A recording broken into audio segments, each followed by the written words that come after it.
Before you begin, remove the display panel assembly and battery. Removal. Important. Make careful note of the position of the Pogo connector cable for later replacement. Using minimal force, lift the locking bar up on the Pogo ZIF connector and disconnect the Pogo connector cable from the system board. Remove the Pogo connector cable from the adhesive on the display enclosure. Remove the two 2mm P0 Phillips head screws that secure the Pogo connector cable to the display enclosure. Carefully slide the Pogo connector out of the cutouts in the display enclosure and remove. Replacement.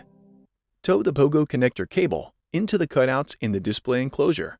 Replace the two 2mm P0 Phillips head screws that secure the Pogo connector cable to the display enclosure.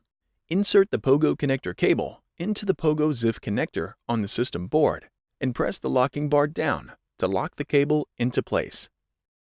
Position the Pogo connector cable and apply pressure to the length of it to adhere it into place.